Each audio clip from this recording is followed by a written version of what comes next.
ये कहानी शुरू होती है आरव शर्मा से, जो एक यूट्यूबर था और डर की हकीकत नाम का चैनल चलाता था।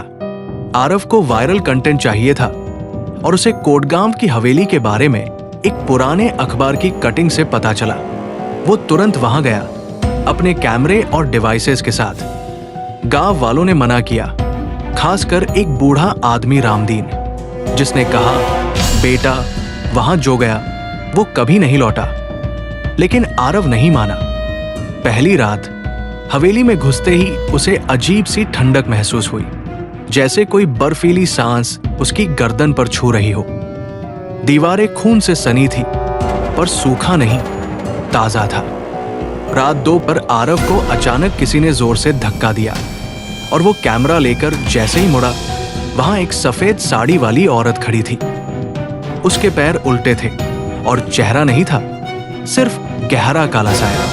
वो धीरे धीरे आरव की तरफ बढ़ी, लेकिन जैसे ही आरव ने कैमरा उठाया, वो गायब हो गई। दूसरी रात हवेली की दीवार पर लिखा था, तू मेरा वारिस है। आरव चौंक गया। उसने मोबाइल में कुछ EVP, electronic voice phenomena, recording चलाई तो एक आवाज आई, तेरा सौदा हो चुका है, अब मुहर बाकी है। उसी रात हवेली की घड़ी ने खुद ब खुद 3 बजे की घंटी बजाई और हर कमरा अपने आप खुलने और बंद होने लगा, जैसे कोई हवेली में घूम रहा हो। तीसरे दिन आरव को तहखाने में एक पुरानी किताब मिली, श्वेत मंत्र, जिसमें काले जादू के प्रयोग लिखे थे। वो जान गया कि राघव वर्मा नाम के आदमी ने अमरता के लिए 13 मासूमों की बलि दी थी, लेकिन 14वीं बलि देने से पहले ही उसकी आत्मा हवेली में बंद हो गई थी। अब हर 25 साल में कोई बाहरी इंसान आता है और उस पर विरासत का ठप्पा लग जाता है। वो इंसान जीवित नहीं रहता, बल्कि अगली आत्मा बनता है और पुरानी आत्मा मुक्त हो जाती है। आरव वो 14वां इंसान था। तीसरी रात आरव को सपने में राघव दिखाई दिया, आधा जल चुका चेहरा, एक आंख बाहर लटक रही और उसके हाथ में वही किताब। उसने कहा, तेरी आत्मा अब मेरी संपत्ति है, अगले चढ़ावे तक तू ही इस हवेली का रखवाला होगा। आरव जागा तो देखा, वो तहखाने में लोहे की जंजीरों से बंधा था। उसके सामने कैमरा अपने आप रिकॉर्ड कर रहा था और पीछे एक छाया उसे घसीट रही थी।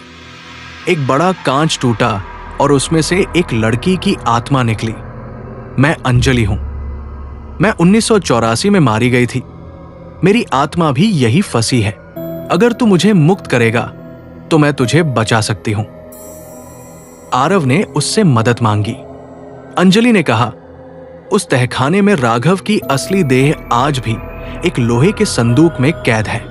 अगर उसे आग में जलाया जाए तो सौदा टूट सकता है। चौथी रात आरव ने हिम्मत करके उस लोहे के संदूक को खोला।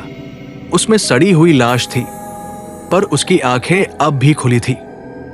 जैसे ही आरव ने उस पर तेल डाला और आग लगाई, हवेली कांपने लगी, बिजली चली गई और दीवारों से खून बहने लगा। हर कोने से आत्माएं चीखने लगी, तूने नियम तोड़ा। तभी राघव की आत्मा प्रकट हुई। पूरी हवेली में आग लग गई। आरव को खींचने की कोशिश हुई, पर तभी अंजलि की आत्मा सामने आई।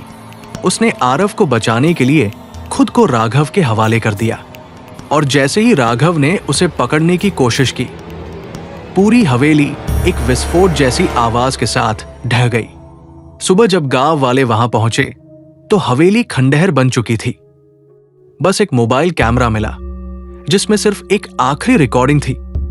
आरव की आवाज, अगर कोई ये देख रहा है तो मेरी बात सुनो, आत्माओं से सौदा मत करना, वरना तुम अगला वारिस बन जाओगे।